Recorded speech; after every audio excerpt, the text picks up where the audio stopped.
Bismillahirrahmanirrahim. Assalamualaikum warahmatullahi wabarakatuh.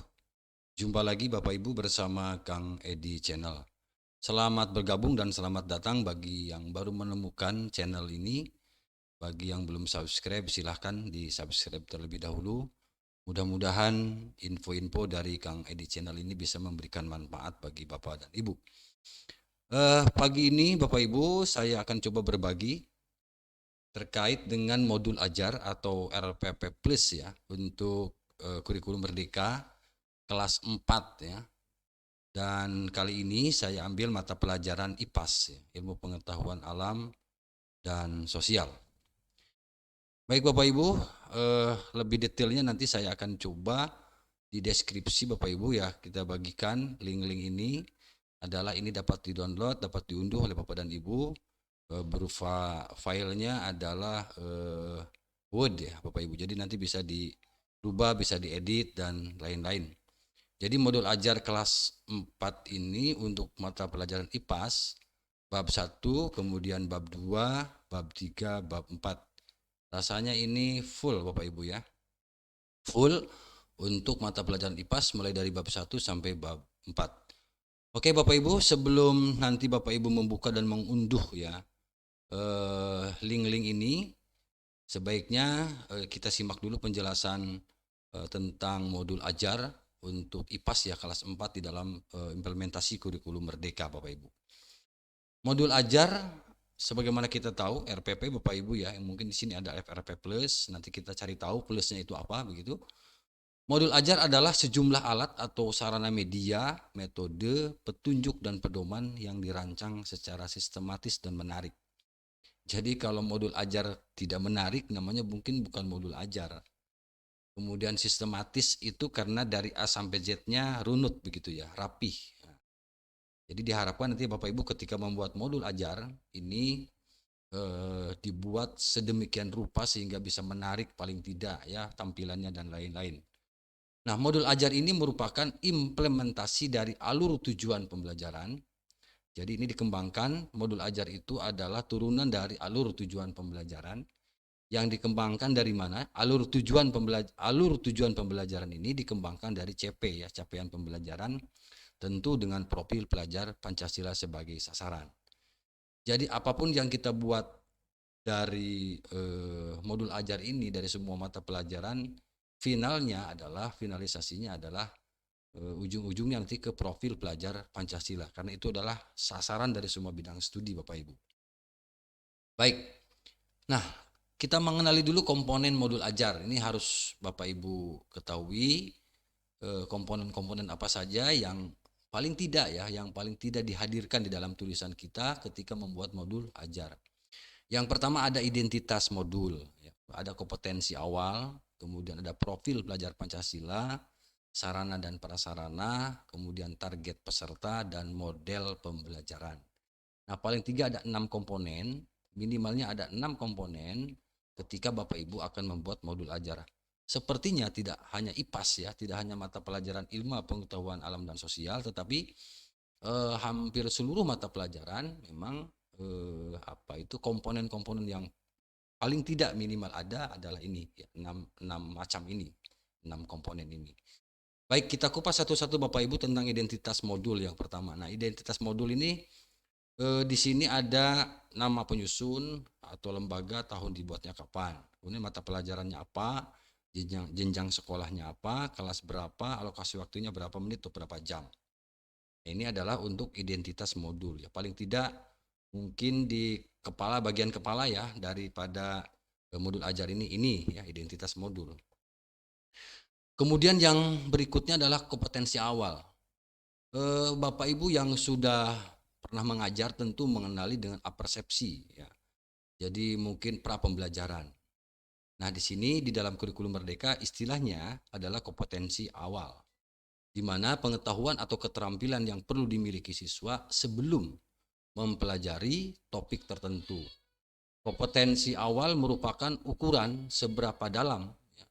Jadi kompetensi awal itu merupakan ukuran seberapa dalam modul ajar dirancang. Biasanya Bapak Ibu ini adalah untuk menggali seberapa banyak, ya, seberapa tahu ya siswa mengetahui pelajaran yang akan diajarkan. Nah, sebagai alat ukur kita nanti dari mana kita mengawali proses pembelajaran itu. Kemudian yang keduanya tadi adalah profil pelajar Pancasila. Di sini merupakan tujuan akhir dari suatu kegiatan pembelajaran yang berkaitan erat dengan pembentukan karakter peserta didik.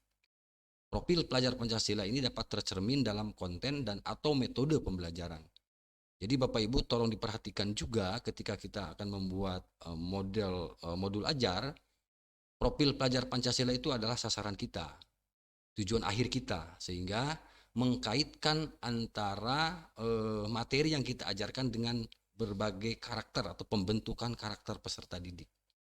Nah, diharapkan nanti Bapak Ibu ketika memunculkan karakter itu nyambung ya dengan 6 komponen di dalam profil pelajar Pancasila itu, gitu ya.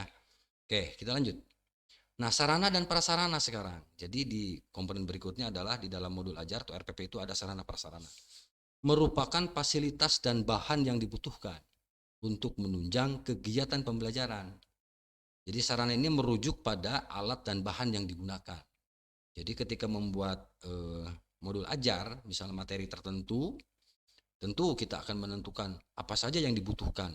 Misalnya alat peraga misalnya, alat bantu ya, kemudian media pembelajaran yang apa yang akan digunakan, itu harus match ya, harus matching dengan tujuan pembelajaran kita di dalam modul ajar itu. Jadi sarana prasarana ini penting dituangkan di dalam modul ajar karena modul ajar ini sebagai penunjang tadi ya, penunjang kegiatan pembelajaran. Jadi sebagai rambu-rambu kita nanti di dalam proses pembelajaran. Nah, sementara prasarana di dalamnya, nah kan di sini ada sarana dan prasarana. Kalau prasarana ini termasuk materi dan sumber bahan ajar lain yang relevan yang digunakan pada proses pembelajaran. Jadi mungkin kalau sarana lebih kepada fasilitas yang dibutuhkan, bahan yang dibutuhkan, tetapi kalau prasarana itu materinya, mungkin saya sebut saja perangkat lunaknya begitu ya. Nah, ini adalah sarana dan prasarana. Oke, kita lanjut. Nah, target peserta didik Bapak Ibu. Nah, jadi di modul ajar ada komponen target peserta didik. Nah, peserta didik kita sasarannya siapa? Boleh mencantumkan tiga-tiganya, boleh. Kalau memang misalnya di antara tiga itu tidak ada ya di kelas kita kategori itu jangan dimasukkan. Contoh misalnya begini, di peserta didik reguler atau tipikal umum. Nah, ini adalah peserta didik yang normal yang biasa, ya biasa normal-normal saja, tidak ada hal-hal yang sifatnya memerlukan pelayanan khusus gitu ya. Tidak. Jadi ini peserta didik yang normal yang biasa. Namanya peserta didik reguler atau tipikal umum. Kemudian yang kedua, peserta didik dengan kesulitan belajar.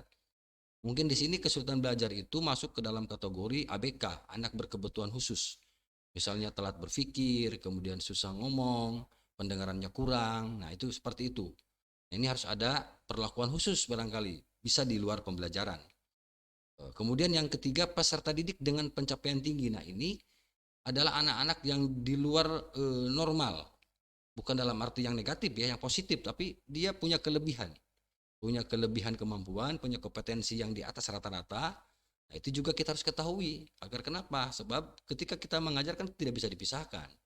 Untuk itu kita harus pandai-pandai memilah, kemudian menentukan siswa mana yang memiliki ya kecerdasan di atas rata-rata atau yang normal biasa-biasa saja, atau memang anak ini termasuk ABK, anak berkebutuhan khusus. Nah, perlakuannya harus beda tentunya ya. Tapi bagaimana kita bisa merancang itu semua agar proses pembelajaran secara langsung, secara umum dapat tersampaikan kepada peserta didik. Apalagi ya, oke, ini yang terakhir barangkali Bapak Ibu ya. Ini model pembelajaran. Apa itu model pembelajaran Bapak Ibu? Jadi kita memuat juga di dalam modul ajar, kita cantumkan juga ya model pembelajaran. Sebab model pembelajaran ini kita pernah mengalami 2,5 tahun ya kita COVID yang luar biasa, sehingga model pembelajarannya mungkin ada yang daring, ada yang luring, sehingga itu perlu disesuaikan dengan kita. Maka itu bisa dimuat ya di dalam modul ajar ini. Jadi modul ajar kita tempelkan, kita masukkan ya. Apakah dengan model pembelajaran daring misalnya, atau dengan pembelajaran luar jaringan atau luring, itu silakan. Begitu Bapak Ibu. Nah, ini ya beberapa komponen, minimal ada 6 komponen yang harus ada di dalam modul ajar yang kita buat. Barangkali itu Bapak Ibu, terima kasih dan silakan nanti di-download saja ya Bapak Ibu, nanti di deskripsi bagi yang membutuhkan modul ajar IPAS kelas 4 ini. Demikian, terima kasih, semoga bermanfaat. Assalamualaikum warahmatullahi wabarakatuh.